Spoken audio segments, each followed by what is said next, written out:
Muy bien, pero ya hemos hablado acerca de Android, pero en realidad no hemos hecho una pequeña introducción a este sistema operativo.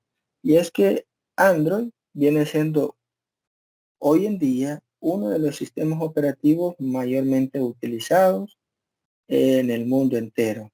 Ya lo hablamos, que puede ser utilizado dentro de un dispositivo móvil que allí nació, luego ha ido evolucionando para poder ser instalado en smartwatch, como los conocemos, luego ha ido evolucionando para poder verse en tablets, verse en televisores y verse en un sinfín de dispositivos donde en este caso el sistema operativo Android permite tener esa funcionalidad.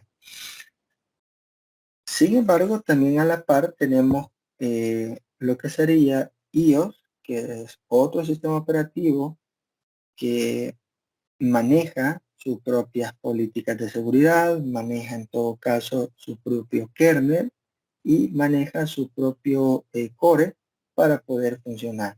Son sistemas operativos que hoy en día pues tienen bastante auge. Muy bien, algunas características que podemos tener con el sistema operativo de Android son, por ejemplo, que da la posibilidad de poder adaptarse a las diferentes pantallas. Ya mencionábamos que podemos tener pantallas de dispositivos móviles que tienen 4 pulgadas, 5 pulgadas, 6 pulgadas. Luego podemos pasar utilizando nuestro sistema Android a una tablet y la resolución y todo lo que sería el contenido en la pantalla se ajusta a ese tamaño. Pasamos a algo todavía un poquito más grande que sería un Smart TV y el sistema operativo no tiene ninguna complicación para poder adaptarse a ese tamaño de pantalla. Otra característica es que podemos tener navegadores incluidos que soportan HTML5. En este caso, el sistema operativo Android permite el poder acceder a páginas web, mostrar el contenido de la página web porque soporta la tecnología HTML5. De igual manera, podemos tener soporte de mensajes, ya sea mensajes de texto o de mensajes multimedia. Podemos tener en este caso un emulador para la realización de nuestras pruebas o instalación de aplicaciones. También podemos tener soporte para pantallas multitáctil. Podemos tener conectividad 3G, 4G, Bluetooth, 5G y todos los G que vienen pues hoy en día los va adoptando el sistema operativo para que el usuario pueda tener la mejor experiencia. Podemos tener acceso al Wi-Fi. El sistema operativo, en este caso de Android, es multitarea, al igual como lo es iOS. Muy bien. Eh, algunas ventajas que también podemos tener son, por ejemplo, que Android es de código abierto y por lo tanto podemos adaptarlo a multitud de dispositivos, no solamente a los dispositivos móviles, sino a cualquier otro dispositivo. Tenemos la facilidad de poder instalar aplicaciones. Solo debemos de hacer una configuración o dar los permisos necesarios para instalar la aplicación, a pesar de que no sea una aplicación en este sentido autenticada por la Play Store, pero la podemos instalar. Es un sistema multitareas. Tenemos una amplia comunidad de desarrolladores en Android. Tenemos incluso una tienda de aplicaciones muy extensa. Podemos utilizar lo que sería el Google Maps para poder hacer nuestras conectividades con el GPS. En fin, podemos tener el acceso a la tecnología más reciente a través del sistema operativo Android. Pero también podemos tener algunas desventajas. Y es que al ser un sistema operativo que se basa en ser en multitarea, el consumo de la batería básicamente se vuelve bastante demandante. Y por eso es que ustedes, cuando recién compran o adquieren un teléfono móvil, los primeros 6 meses la batería, ustedes la usan las aplicaciones y sienten que la batería no se les descarga muy rápido. Pero a medida va avanzando el tiempo, ustedes van sintiendo que la batería se va desgastando o se va descargando de su teléfono, y eso es porque las exigencias del sistema operativo, como es multitarea, puede tener en este caso desarrollar un proceso A, luego estar en paralelo con un proceso B. Eso al final impacta en el consumo de la batería. Y además, alguna de las desventajas que pueden existir es que las aplicaciones quedan abiertas, es decir, quedan como en caché, y eso pues también tiene un impacto en el rendimiento del sistema operativo, como también en el consumo de nuestra batería. Hablemos acerca de las versiones de el sistema operativo de Android. Inicialmente, cuando hablamos del sistema operativo de Android, nos referíamos a la primera versión como la Apple Pie. En este caso, estábamos diciendo, o más bien, la lógica de los desarrolladores del sistema operativo de Android fue de que en su momento se iban a comenzar a colocar nombres de postres a las diferentes versiones que iban a ir evolucionando. Y por eso es que allá por el año 2008 comenzó con la primera versión número 1, en el 2009 comenzó la versión número 1.1, en el 2009 sacaron una nueva actualización, y así fue evolucionando hasta poder llegar a la versión número 12, y creo que ya está la número 13 en funcionamiento. Pero en fin, cuando llegaron a la versión número 9 cambiaron los nombres de postres porque ya no había más nombres de postres seguramente, y ahora ustedes conocen a las versiones de Android como Android número 10 o versión 10, Android versión 11, Android versión 12, y creería yo de que ya está la versión número 3. En cada versión se utiliza un core, se utiliza una API totalmente diferente, y esto ya lo vamos a ir relacionando con el entorno de trabajo que vamos a ir utilizando.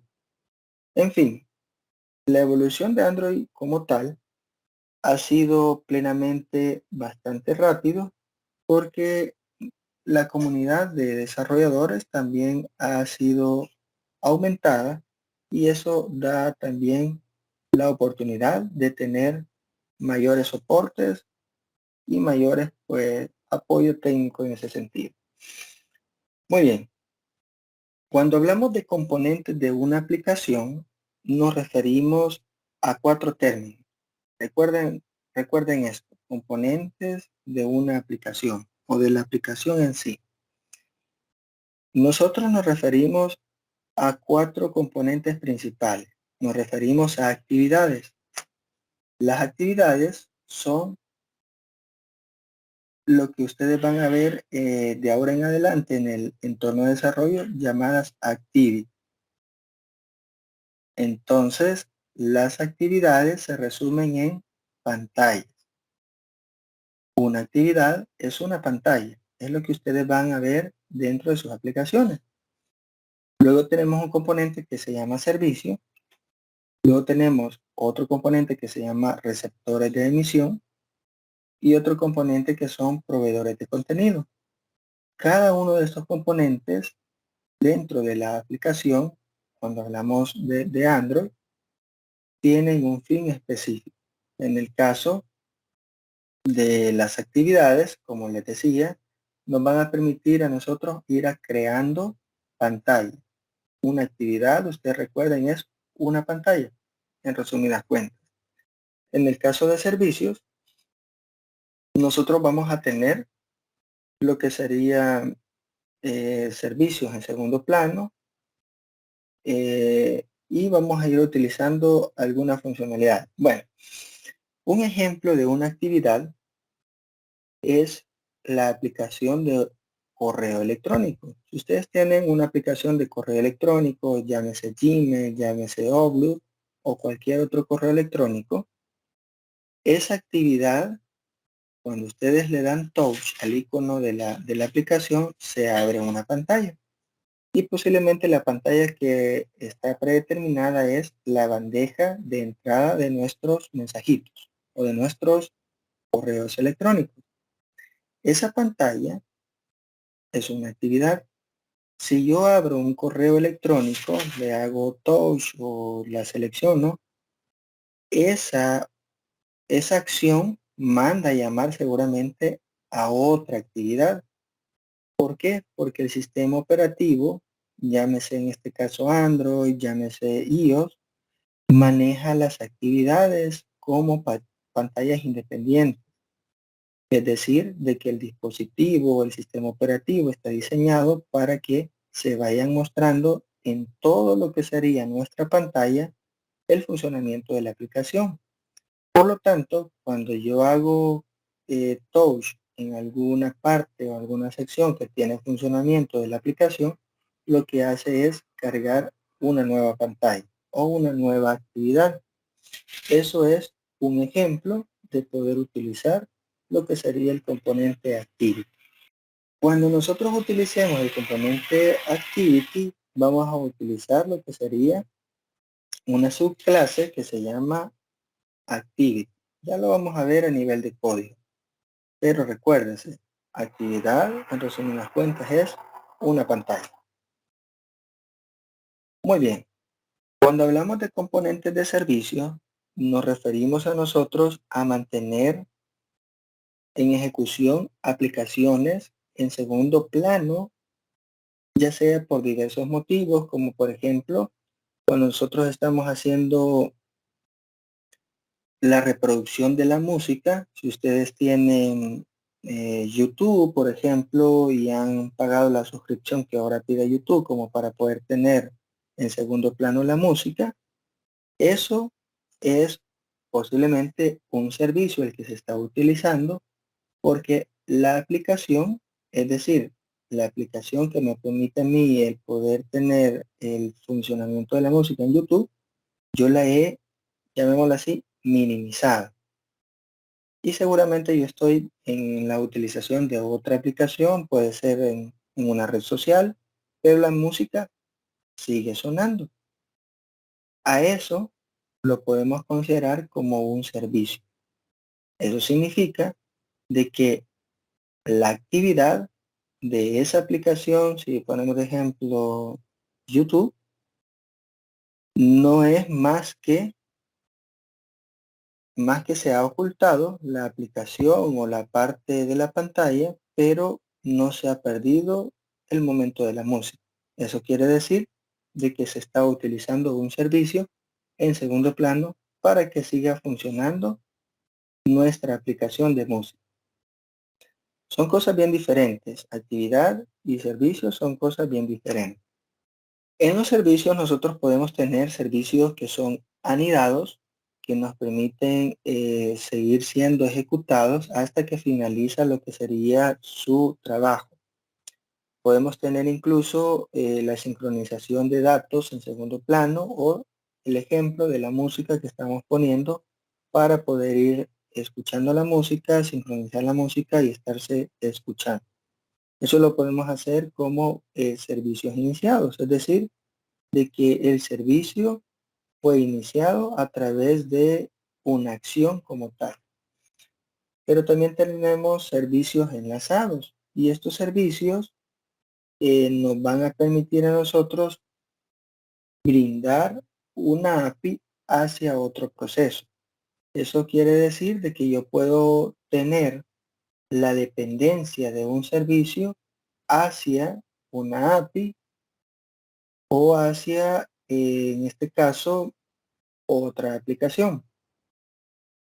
En el caso cuando hablamos de API nos referimos a, nos podemos referir a varias cosas, pero si lo vemos en un contexto de comunicación, la API es una forma de interfaz que se ha desarrollado para tener comunicaciones a través de HTTP y a través de los métodos que pueden existir, como sería POST, GET, PUT, DELETE. Va a depender en este caso de la funcionalidad o el acceso al método que vamos a utilizar, pero en fin, las APIs han sido construidas para que cualquier tipo de software o aplicación, sin importar el lenguaje de programación, tenga la posibilidad de conectarse y así obtener la información que necesita. Muy bien. Luego tenemos los receptores de emisiones, que los receptores de emisiones, como otro componente plenamente de las aplicaciones, son los que nos permiten a nosotros el poder tener eventos. Es decir, que los eventos nos permiten tener de la mano una notificación. Cuando nosotros de repente tenemos un mensajito que nos llega de correo electrónico, un mensaje de WhatsApp, entonces, ¿qué va a pasar? Ahí se genera un receptor de emisiones. Es decir, hay un receptor que está escuchando, en este caso, escuchando la información. Cuando esa información es llegada hacia nuestra cuenta de WhatsApp, llega una notificación a nuestro teléfono y esa notificación se ve reflejada en lo que sería la barra superior de nuestro teléfono y ahí vemos la notificación. Entonces los receptores de emisión nos permiten crear en todo caso ese enlace de recibir una comunicación y luego posteriormente notificarla. De igual manera, los receptores de emisión pueden ser como programados, como tenemos otro ejemplo al momento de poder utilizar o programar la alarma de nuestro teléfono. La alarma está siendo programada. El sistema operativo tiene dentro de su cuenta de que en algún momento la alarma se va a activar. Entonces está recibiendo una emisión, está consultando. Si yo programo la alarma a las 7 de la mañana, entonces dice, son las 6, 6:1, 6:2, hasta llegar a las 7 y cuando ya son las 7 pues se activa la alarma. Esos son también un ejemplo de un receptor de emisiones y por lo tanto la notificación en ese momento va a ser que la alarma sea activada. Muy bien. Luego tenemos, tenemos los receptores de emisión, pero también tenemos lo que serían los proveedores de contenido. Cuando nosotros hablamos de proveedores de contenido, son aquellos que nos van a administrar datos.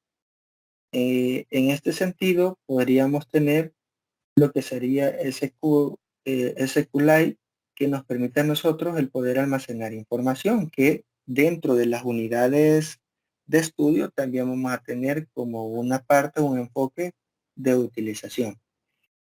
El SQLite es básicamente un lenguaje estructurado de consultas. Es como el SQL. Es en realidad SQL, pero de forma mucho más diminuta, si lo vemos de ese sentido.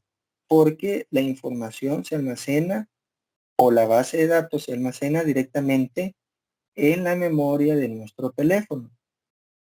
No debemos de confundir SQLite con SQL Server o MySQL, o podemos utilizar diferentes lenguajes estructurados de consulta o gestores, más bien dicho. No hay que confundir, son cosas totalmente diferentes. ¿Por qué son diferentes? Porque cuando utilizamos en este sentido un SQL Server, nosotros obligatoriamente debemos de tener instalado SQL Server en lo que sería un servidor. Mientras que SQLite, nosotros tenemos básicamente la información en lo que sería nuestra, nuestra memoria del teléfono. Es decir, que no necesitamos en todo caso lo que sería un servidor para poder funcionar. Muy bien, esos son como ejemplos o un ejemplo de un proveedor de contenido cuando hablamos de componentes de una aplicación. Y llegamos a un punto esencial, ciclo de vida de las aplicaciones. Esto es en Android. Tenemos acá el siguiente flujo en el cual tenemos que sería el inicio de una actividad. El inicio de una actividad y comprende diferentes estados. Es decir, que la actividad, recordemos que es una pantalla, tiene un ciclo de vida. Y el primer estado en el que se encuentra esa pantalla es inexistente. Eso quiere decir de que no existe. No existe mientras nosotros no la lanzamos o no la ejecutamos. En este caso, cuando nosotros accedemos, hacemos touch a lo que sería nuestra aplicación, en ese momento se lanza la aplicación, se lanza la actividad y pasa de un estado inexistente a un estado de onCreate. Es decir, que se va a crear, se crea la actividad y cuando se crea la actividad, en ese momento se están creando todos los elementos gráficos, llámese en este caso TextView, llámese campo o llámese la carga de alguna imagen. Todo eso se carga al momento de pasar al estado onCreate. Es decir, se crea todo eso. Luego podemos pasar a un estado de onStart. Es cuando ya tenemos en este sentido creado toda nuestra estructura o interfaz gráfica y pasamos a la parte de iniciar ya el funcionamiento de lo que sería nuestra aplicación. Pero en este sentido, yo puedo pasar al estado onResume, que el onResume es cuando yo ya puedo como usuario final el poder realizar el funcionamiento, es decir, ya puedo manipular. Cuando ya la puedo manipular, yo puedo tomar diferentes caminos. La manipulación, es decir, estar trabajando en la aplicación o pasar a un estado de on pause, que es el on pause es básicamente cuando yo dejo de utilizar la actividad o la pantalla principal de mi aplicación, utilizo una aplicación nueva y la aplicación que estaba utilizando en ese momento pasa a un estado de on pause. Es decir, la actividad ha sido pausada y por lo tanto yo puedo tomar dos caminos. Volver a la actividad o volver a la pantalla o definitivamente detener esa pantalla y dependiendo del camino de la acción que haga como usuario, va a ejecutarse el ciclo correspondiente. Por ejemplo, si en el caso yo la tengo pausada y inmediatamente retorno a la actividad, ya el estado de pausado va a regresar a un resumen, es decir, a la actividad o al estado donde el usuario puede utilizar en todo caso el funcionamiento de la pantalla o la interfaz que hemos diseñado. Ya no tiene que pasar por el estado onCreate o onStart porque ya el objeto ya fue creado. En el caso de que yo haga un stop a esa actividad, pueden pasar dos cosas. Destruir la actividad como tal y pasar al estado onDestroy, donde se destruye completamente, donde la actividad prácticamente pasa a un plano de destruir todo el objeto y por lo tanto tendría que volver a lanzar la actividad para que el ciclo vuelva a iniciar. O en su defecto, si yo vuelvo a invocar a esa actividad, me manda a llamar a un estado que se llama onRestart. Es decir, de que onRestart hace el llamado inmediatamente al start para poder tener disponible la actividad o en este caso la pantalla. Eso es prácticamente el ciclo de vida en aplicaciones Android. Cuando hablamos de ciclo de vida en aplicaciones iOS, pasa a ser similar. Tenemos el modelo, tenemos el data object, tenemos algunos documentos, podemos tener controladores, podemos tener vistas y a través de estos diferentes estados o diferentes componentes podemos delegar o ver las aplicaciones. Vamos a ver aquí más adelante. Este es el que necesitamos. Por ejemplo, en el caso de iOS, tenemos que todavía no está inicializada la aplicación.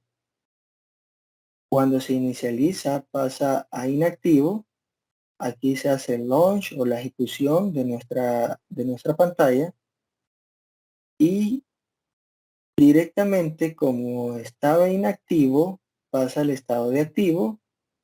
Estábamos utilizando la pantalla sin ningún problema y en el caso de no utilizarla, es decir, utilizo una nueva aplicación, esa actividad pasa a un estado de inactivo y él pasa nuevamente al proceso de poder verificar si hace un background o se suspende y se destruye plenamente. En resumidas cuentas, siempre pasa por diferentes estados, tanto en una aplicación de tipo Android o en una aplicación de tipo iOS.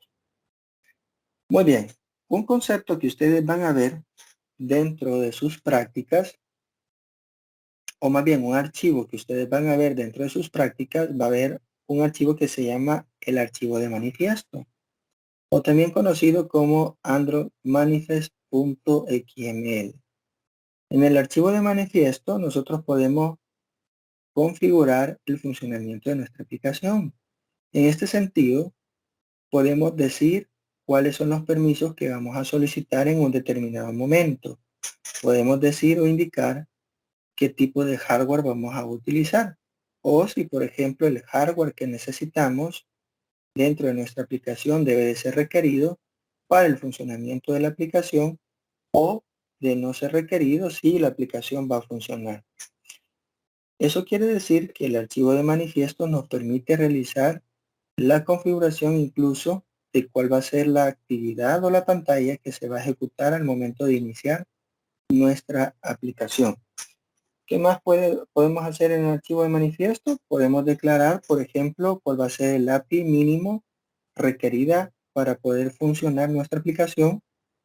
Podemos tener características de hardware, que es lo que yo les comentaba. Declarar algunas bibliotecas de la API a la cual vamos a necesitar tener vinculación, como por ejemplo la biblioteca de Google Maps que podríamos utilizar en algún determinado momento. Lo tenemos que configurar o declarar en el archivo de manifiesto.